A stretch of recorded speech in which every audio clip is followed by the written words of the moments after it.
Welcome in, everybody. It has been a long time. Ethan, you've been working on some stuff. I've been in summer classes. Also, the Spurs got bounced. There's so much to talk about. There's been basketball on. How much have you been watching? I don't know. Where do you even want to go with this one? It's kind of just like a welcome back, kind of. I don't know. Yeah. But a little bit. I'm trying to recap the season a little bit, put a little bow on it, even though when did it end for us? Like a month ago, maybe more? A while ago. Yeah. Talk about free agency a little bit, just some off-season stuff, but we'll save the draft for later because that can be an episode on its own. Where do you want to start, Jude? Up to you. Well, I think we should probably, I guess we can go back to the play-in game against the Grizzlies. And just talk about that. Unfortunately, I don't feel good saying what I'm about to say because I have nothing against DeMar DeRozan. I only have love for DeMar DeRozan. And if this game that we're talking about right now was his last game as a Spur, which I think it probably was, I still, regardless of the performance, not, being unfortunately typical DeMar DeRozan playoff fashion, right? I have nothing bad to say about him. So I feel bad, kind of opening up with, well, you kind of just got to talk about DeMar not playing that well. It was so long ago. I don't really remember the stat lines, although stats do help. They're not everything, but it was still that same kind of situation with DeMar where when it's just crunch time, it's just really tough for him to get in rhythm. Yeah, it was a very disappointing game. I don't know if you remember, Jude, but the first quarter we just got blown out. And then we came back, which was nice, which I did. That was better than, just getting blown out. I'm glad we lost that way, even if it hurts more for the players.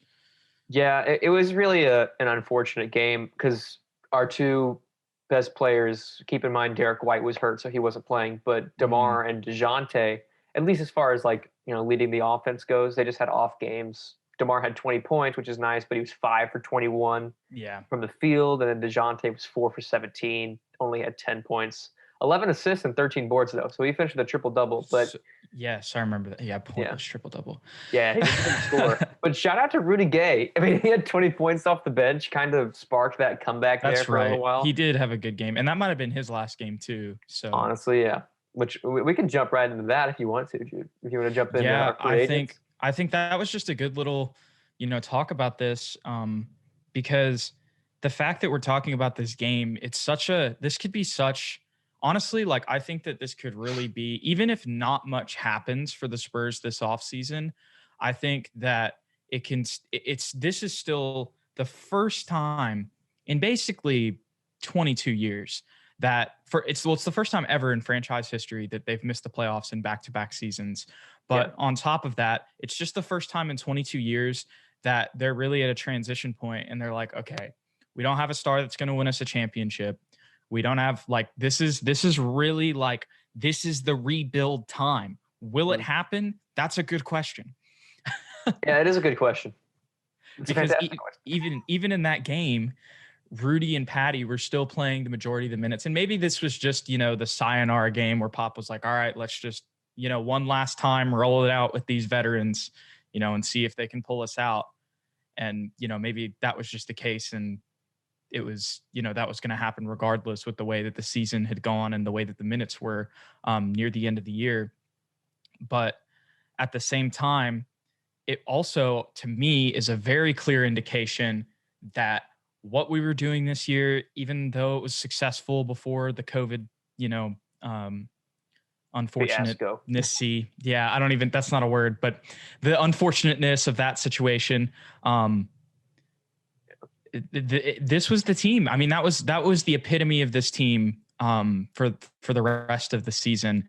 And, it's so funny because I actually started listening to another podcast about the Spurs called the Big Fundamental Pod or the Big Fun Pod with Tom Petrini and a bunch of the Ken's Five people.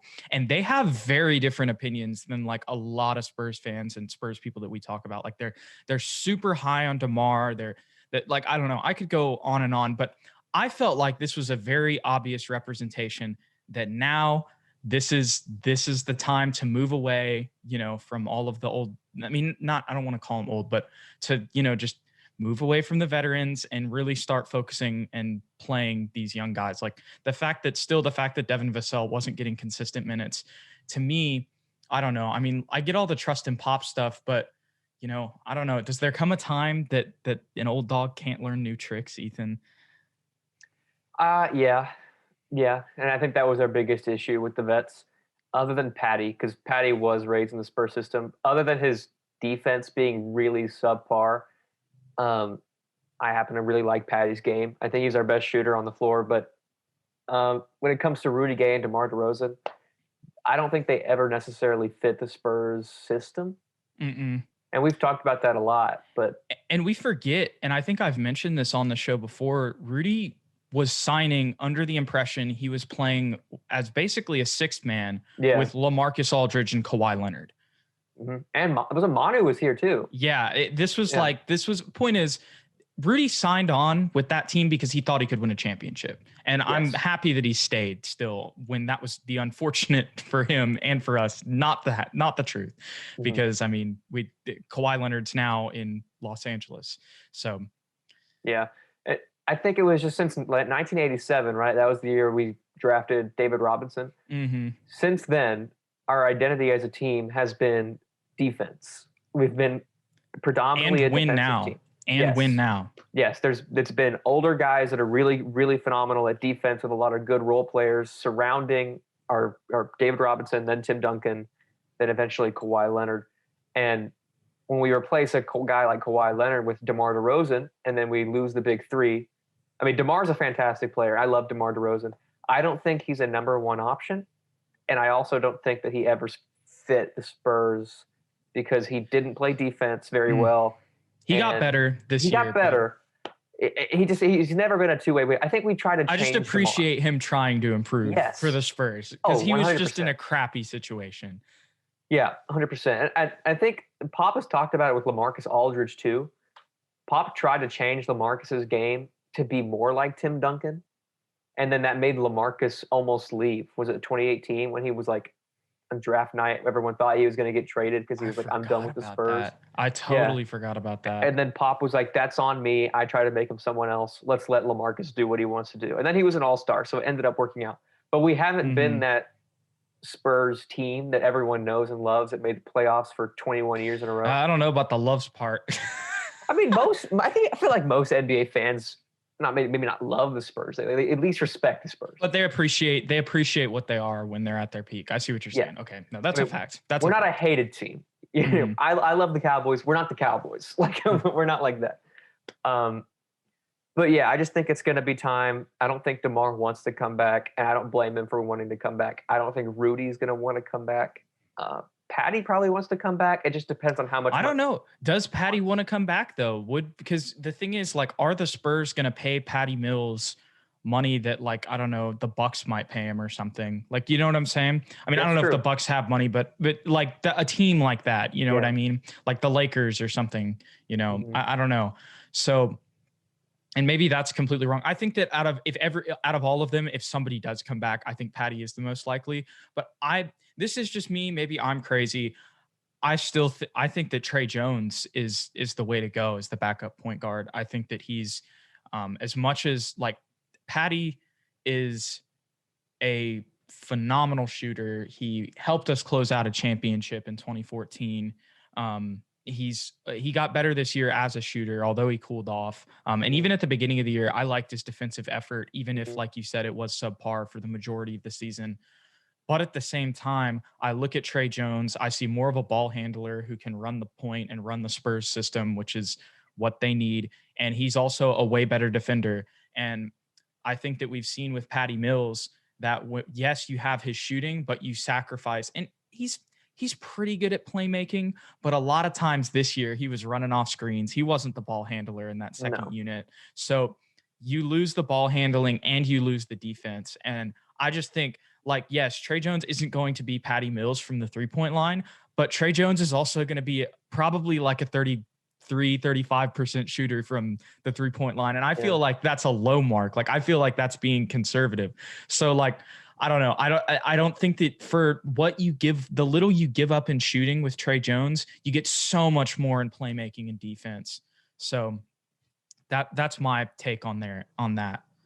Yeah, I agree with you. I've been high on Trey Jones since his first G League stint, when he started playing there, because he like you said, he's a phenomenal playmaker. And I'm looking at his stats right now. He averaged about 7 minutes a game when he got thrown in there, usually in garbage time when we were either blowing someone out or getting blown out.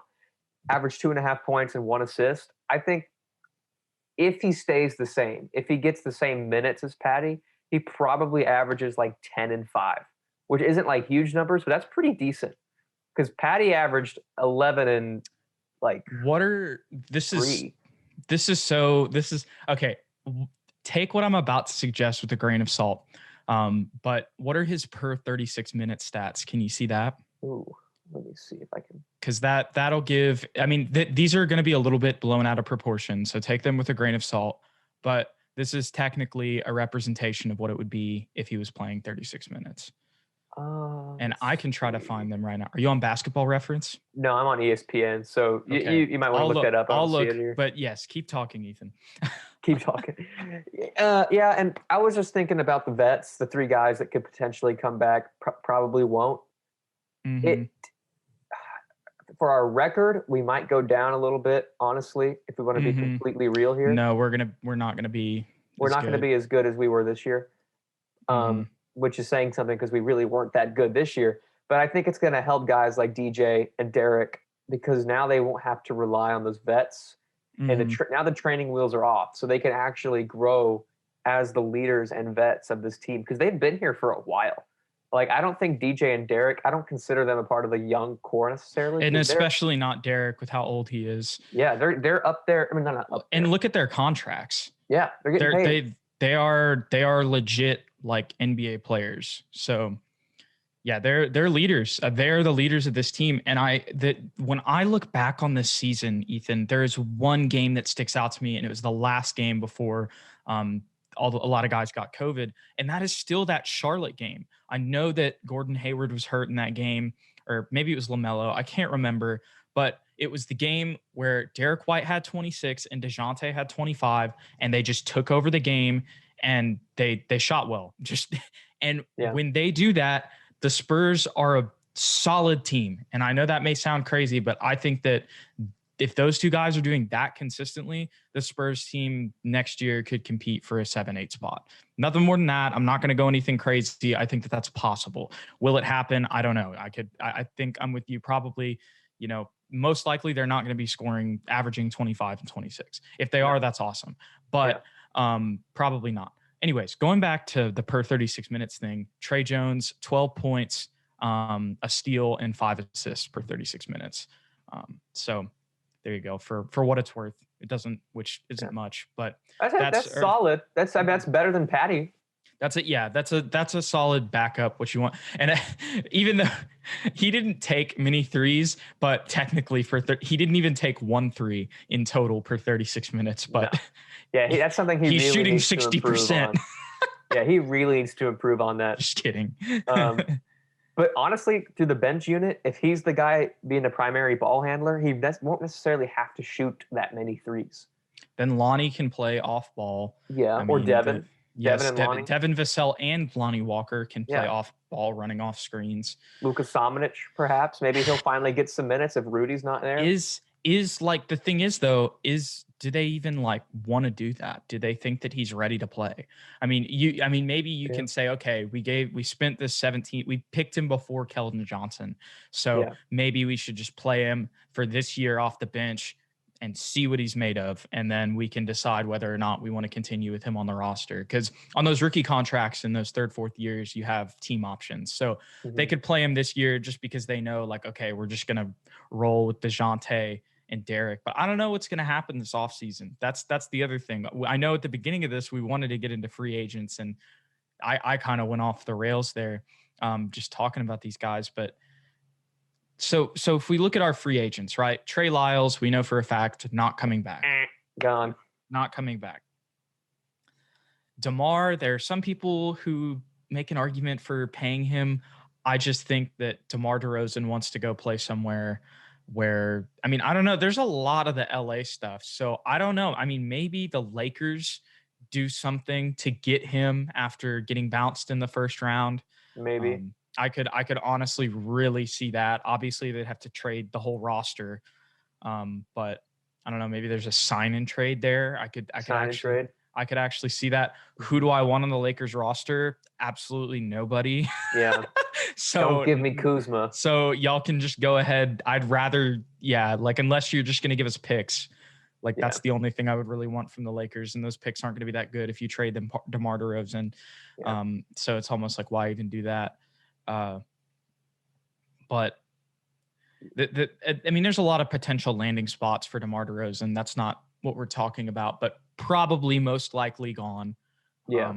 I think Rudy probably will just take a cheap deal for some contending team. Miami. I think he's going to Miami. Which fantastic for him. Go do that, Rudy. You deserve it. I'm sorry that you got put in this situation. Thank you for sticking it out with us for, all of these years. And then Patty's the biggest question mark, I think, of who could come back. Maybe they want to play Patty another year and let Trey Jones develop another year. I don't know if they want to keep doing the small ball thing too. I'm not really sure. That's why this is the biggest question mark in Spurs history. This is the biggest offseason in Spurs history. Dare I say it, Ethan? Dare I say it? But I think that this is definitely the most transitional offseason in, like, symbolically, this is the biggest offseason in Spurs history. Yeah, it's a crazy one. It's a crazy one for me because it's the first time in a while that we've had a lot of cap space to play with. And we're like top 3 in the league or something. Yeah. And oddly enough, probably the best player we can get in free agency this year is DeMar DeRozan. No. Or Kawhi, but he's not coming back. I'm gonna take Kawhi out. And Chris Paul is I'm curious to see if Kawhi declines his player option. That's what I'm very curious. Especially, I know we're taking this is a different route, but especially with this ACL injury, and I know it's just a sprain, but the word indefinitely and Kawhi spell he's gone. So at least that's what happened with us. That's what we've seen. Yeah. So I mean, maybe that's not the case and he stays in LA and he's been where he's want to, but I don't know. I mean, look, if they lose, they're up 3-2. They are today. No. And that was a phenomenal job by Paul George. Shout out to him. That, I mean, he would have been the laughing stock if he would have had another bad game. Yeah. But anyways, you're right though. He's not coming back. That would be epic. If we want to get technical, the best free agents are him and Chris Paul, but they aren't going to leave their teams most likely. What we're going to do is we're going to sign DeMar and Kawhi, and we're going to win the trade. Oh, wow. We're going to finally win the trade. I mean, maybe. I honestly, I'm just playing. to be real about free agency, DeMar DeRozan, the best option for the Spurs is a sign and trade, in my opinion. But that doesn't necessarily put him in a place that he wants to be. Because if we're going to give him to a team that he wants to go to, we're probably not going to get that much in return. No, another, like, a team that I'm thinking of, another one I just thought of, I'm like, oh, a sign and trade would be great for the Spurs is like the Pistons, and we get back Jeremy Grant. That would be wonderful. That would be great.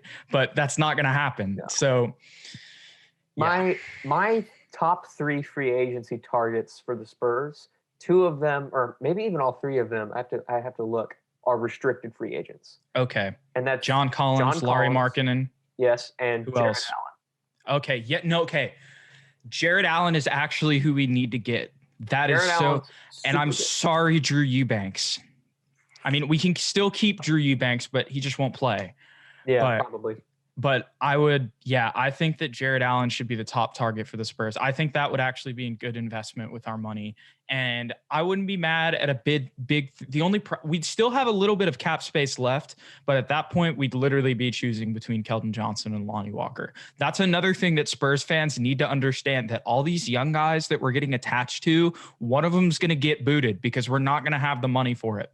Yeah. And just, by the way, just prepare yourselves for that in the next coming years.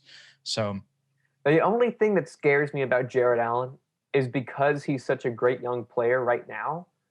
we're probably going to have to give him a huge amount No, of money. we're going to have to give him like 25, Yeah. 23 million. And that's going to really shortchange us when maybe next year, the year after, there's like a better superstar possibly available. Now, would that guy want to come to San Antonio?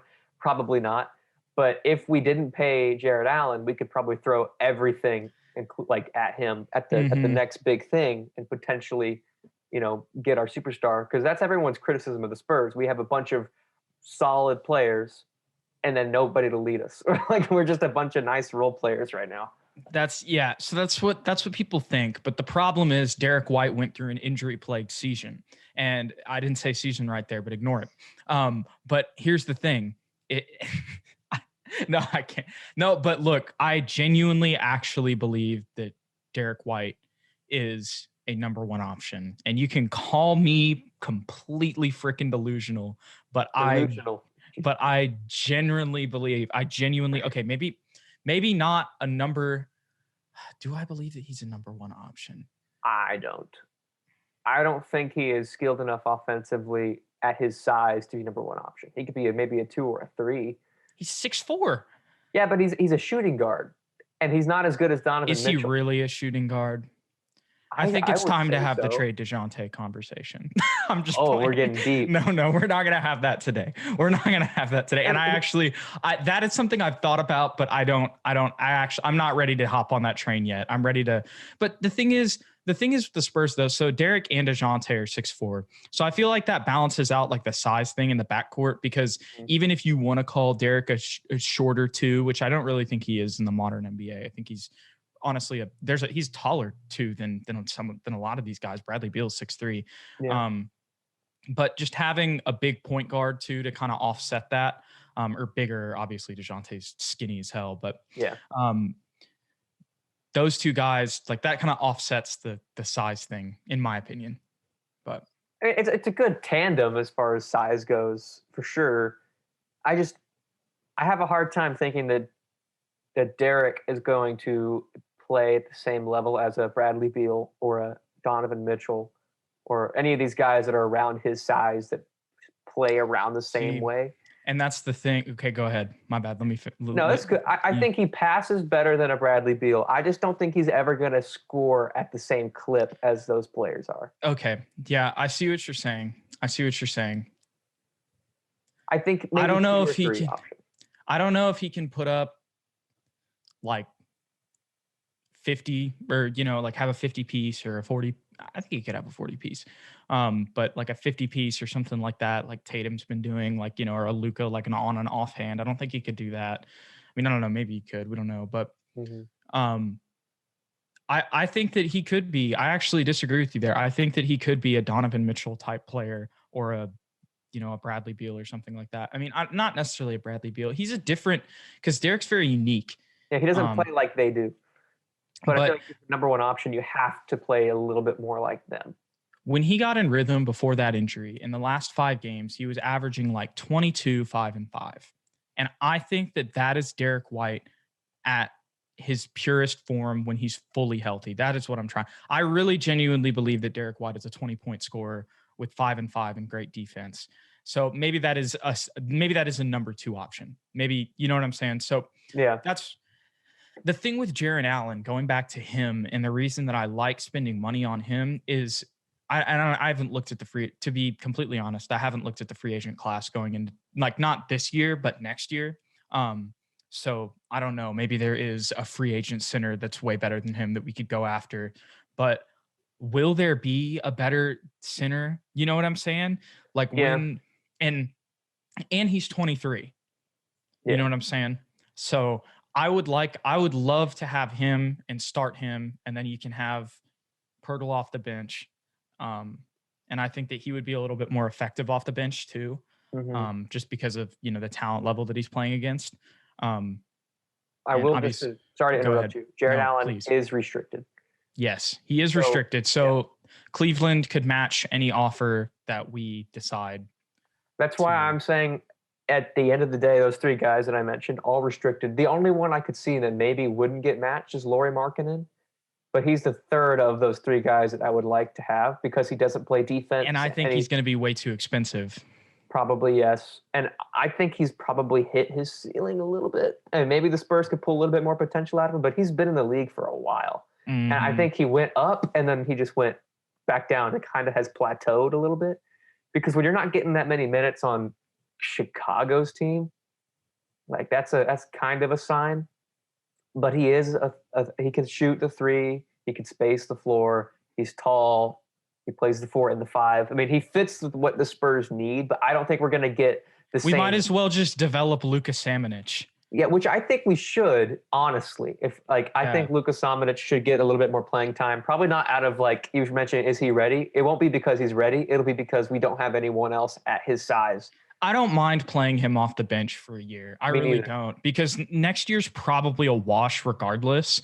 So then you can really see what he's made of. Mm-hmm. And then it's like, okay, well, at the end of the year, he had a bad year. He was just deer in the headlights the whole time. Then it's like, okay, we'll just, you can let him go or you can keep him on the team option and just run him in the G League. Like, it's not anything, nothing bad comes from that. So I don't think Cleveland would do it for Jared Allen, but depending on how this playoff series goes against Philadelphia, I think the Hawks would do it. The Hawks might do a sign and trade for DeMar for John Collins. I could see that happening only because DeMar would add just another level of playmaking where they wouldn't have to go entirely through Trae Young. And I can see that. He fits their team identity, in my opinion. Other than shooting. Yeah. But if he's that second, but the thing is, they have all the shooters around him. He can be the penetrate. Which actually, okay, now I'm seeing your vision, Ethan Quintero. I could at see first that I might have thought it was crazy, but that could be somewhere with DeMar right now. He's looking at, he could see the Hawks and be like, oh, regardless of if they lose the next 2 games, they had the 1 seed Sixers on the ropes, which means and God forbid they win tonight. You know what I'm saying? So that's the other thing, though, because if they do win and they go to the conference finals with John Collins, then they may just be like, well, let's just roll with the team we have. Try to, Trae Young's going to be a year better. John will be a year better. And Clint Capella will be a year better, because these guys are still fairly young. They can still progress each year, Bogdanovich, whoever, right? Herter. I mean, the list goes on and on. All these guys are so young. Then why would they, break that up if they're already in the conference finals right now is the only tough part of that. I get that 100%. And the only answer that I have as a rebuttal would be the conference finals and the finals. It gets a lot easier for the opposing team to focus on Trae Young if he has the ball 95% of the time. And also, are you going to beat the Nets with that roster? Right. No. So, yeah. And put DeMar back in the East. Or the Bucks. Yeah. DeMar back in the East might be an all-star, honestly. Yeah. No, I like that. I actually really like that. I could see Nate McMillan and this Hawks team being into that, which I think is honestly the more important piece is that the other team would be into it. Yeah. I think that's kind of the hardest part with the sign and trade with DeMar DeRozan.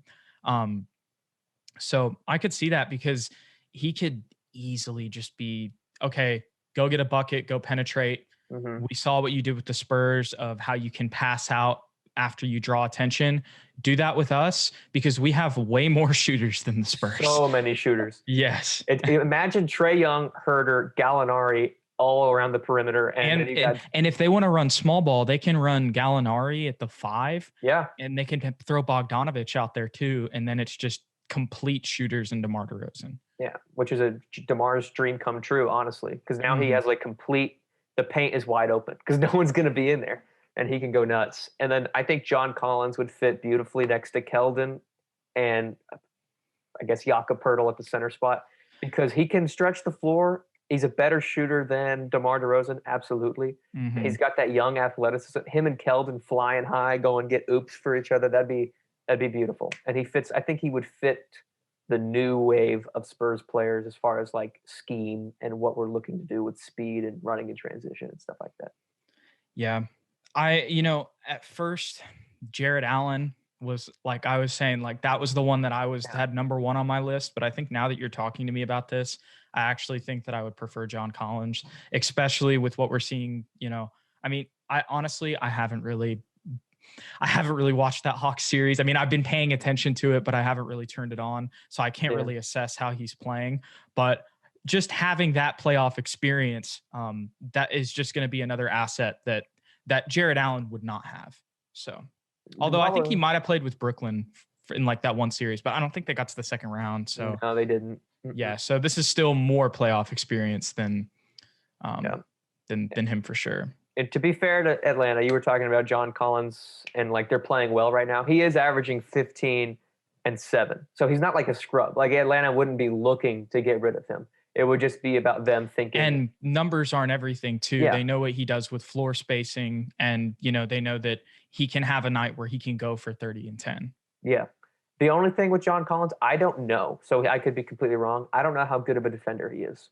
Like, I just have no idea. I don't watch enough Hawks basketball to I think know. He's a fairly decent paint defender. I don't know what I can't really say anything on the perimeter, but I know that he's a solid post. And obviously the Wake Forest connection too. I feel like that's initially how this whole thing kind of got started. But I do think that John Collins would be a fantastic pickup for the Spurs if that was possible. And then maybe you could still play Drew Eubanks. But not even, but you could also, like, the other thing is the draft too. And I know we're going to have a whole episode to get into that, but just to talk about it a little bit here, what do you think the positions of need are for this draft? I'd have to go power forward or center. Because what if we get somebody like Kai Jones from Texas? I would be down. Who's 6'11", 220. Do we really need John Collins then? You know what I'm saying? Like, not saying that we shouldn't get John Collins, like, because he's obviously a much more developed and better player than Kai Jones, but it's like Kai Jones is kind of the same thing. He's a floor stretch spacer. He's 6'11". Like, you know what I mean? So he could play center, honestly, in today's NBA. Exactly. So, and that's a lethal front court with Keldon, Kai Jones at center, and John Collins at the 4 spot.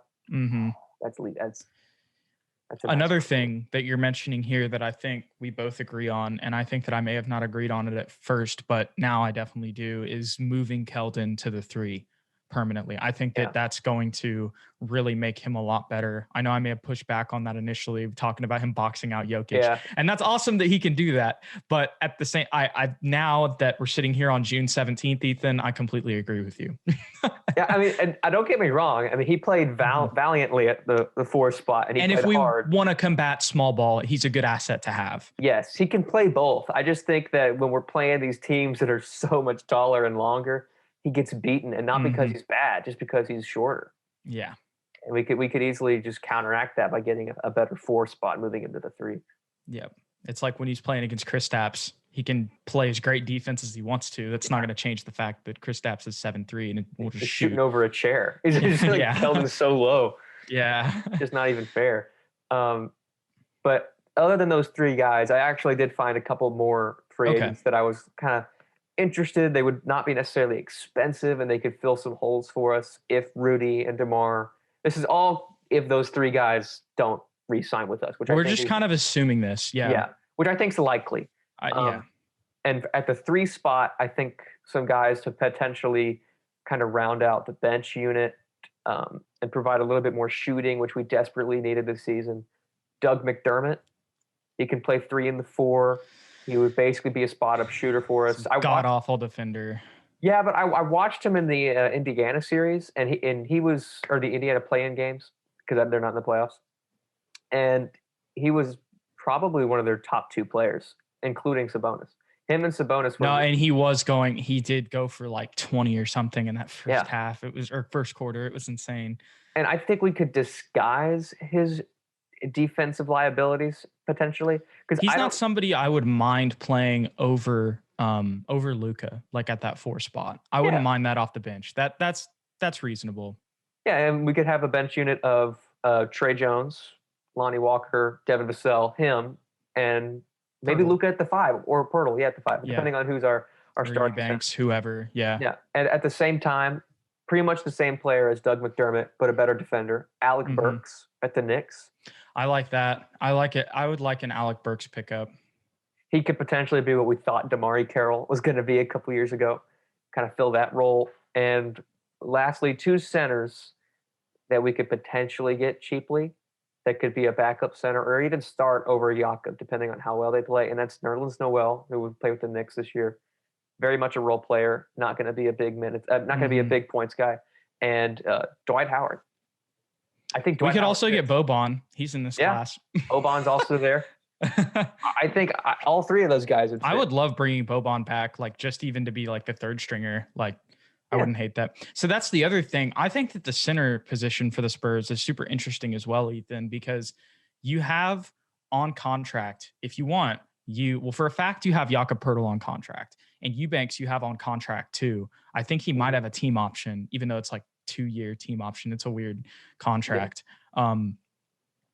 So that's a very interesting position because Eubanks played really well, but he does give up a little bit of size. And I feel like that was the Spurs' biggest weakness. And maybe that's why they wanted to go small ball this year. It might have just been like a fact of the roster. And I never really thought about that until right now when we're talking, which is crazy, which it's like, oh, we were playing small ball because that's what we had. Like that was what was most effective for the roster too.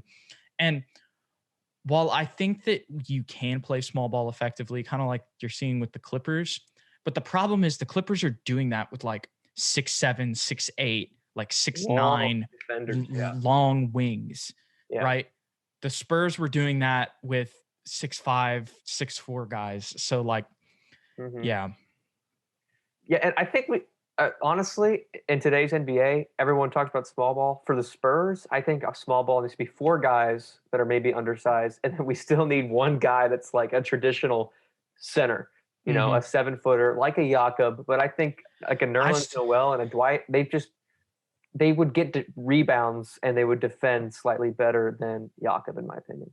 I like the Nerlens Noel thing a lot. I really think he would fit, especially with the way that we like to run now. Like even if we get a bigger 4, like even if we get a John Collins or hell, even a Jared Allen, like, I mean, well, I guess if we get Jared Allen, we wouldn't get Nerlens Noel, but you see what I'm saying? Like Kai Jones, another big, right? All those guys still want to run. And I think that the team is still going to want to play fast, even if we add height. You see what I'm saying? And that's kind of where I feel like the modern NBA is going. I mean, you look at like the Mavericks lineup where they had Kristaps, Maxi Kleber, Luka, Tim Hardaway Jr., you know, all like Luka's 6'7" starting at point guard, and everybody was at least 6'6" in that lineup. That doesn't mean that they don't play fast. You know what I'm saying? And I think that the Spurs would still want to play fast. So if they had, I'm totally forgetting my point of where I was going, but point is, even with height, we're still going to want to run in transition, and Nerlens Noel would be he's somebody who can run the floor with our guys. That's what I was trying to get to there. Yeah. I think we just need to rethink our identity, and because we used to be slow in defense, I think we need to be fast at defense now. Yes, because DJ and Derek and Keldon are so transition opportunities. That's all I hear, Ethan, when you're talking. And Trey Jones is phenomenal. I mean, he's in the transition offense. Like in the G League, I mean, he's a really great traditional half-court set offensive player, run the pick and roll. But he can pass in the transition game like nobody's business. So I think him with the bench unit would be awesome, especially if we got some of these young guys that can run the floor. And my last free agent that I had listed here, and this is just somebody, if we lose Patty Mills, to be like a combo guard in case Trey Jones doesn't work out, like a TJ McConnell, you know, one of these older veteran points that could run like a minimum. I have a better idea. Because you mentioned combo guards. No, George Hill. Yeah, I was thinking about. I would love to bring George Hill back, bro. Yeah, I would too. Love to bring. That would be really first full circle of this whole Kawhi deal, and then George Hill comes back. And he's 6'4", and I feel like he would work even better as a 2 guard than TJ. And I think that, you know, there's a lot of times this year, and I know we're getting near the end here, but there were a lot of times this year that the Spurs, they ran a lot of 9-man rotations. And I feel that the Spurs, the way that they want to play, should be running at least 10 and maybe even 11 guys. Because if you want to play fast, you want those guys to stay fresh. You need at least like 2 different, you know, sets. And I think that also depth is always good. Being able to play like people and give your guys rest. And to have a whole nother lineup that you feel comfortable putting out on the floor for an extended period of time is just so beneficial. That's just my opinion. But I agree with you. I think the only thing we have to be careful with is that if we're getting all these free agents that we're talking about and running that 11-man, 10-man rotation, we can't forget that the next season is really going to be a test to see which young players are going to flourish with more minutes. So maybe we keep it at 10 and George Hill can be, whatever it is. I'm just saying we're getting rid of Patty and Rudy and DeMar, and we're like, okay, now let's see what the young guys do. Like, I hate to just say that and then also throw in a bunch of vets and take away and take minutes. Yeah. So we got to compete, but we also have to see which young guys are going to show up and which guys we potentially might trade away should an all-star become available at the trade deadline or something like that. Yes. This is going to be very interesting, Ethan. I'm sure that we'll talk more about this in the near future. We'll do some more. Just, I mean, this once again, I can't say this enough. This offseason is so crazy for the Spurs because this could be the first year where we really change. Yeah. I know that sounds... I'm excited. Me too. And I really hope that I don't get some Woj notification and the Spurs are signing, I don't know, freaking... I can't think of anybody. Here, let me look at all the free agents. Some old free agent. Kyle Lowry. Yeah, exactly. Something like that. Goran Dragic. Yeah. Just somebody who's 33 or something. I don't know. Jeez. But that's a whole... Sorry to interrupt. I forgot. We could talk about it another time because this episode's coming to an end. But did you see that the Kelly Oubre Jr. might have interest in the Spurs and Spurs might have interest in Kelly Oubre Jr.? I did not see that. And he's an unrestricted free agent. What is the truth for this? I don't believe it. I just saw the headline on Twitter and Instagram. Okay. They were mutual interest. And so we'll have to investigate. But because he did play for the Warriors, I could see it. Yeah. And I that actually would be somebody I wouldn't mind spending money on either. I wouldn't mind because he's probably only going to be 15 something million, which will still be a little bit, but we've got 40 million. So that's not going to strap us down. You know what I'm saying? He's a bigger Keldon. Honestly, if you want to look at his game. Yeah, probably not as strong, but no, nobody's as strong as Keldon. No, Champagne Poppy and Big Body. Or no, not. Is that Drake? Champagne's Poppy is Drake. Yeah, he's Kelly Oubre is, I don't know. He's in some commercial and it's something like Poppy. I don't know.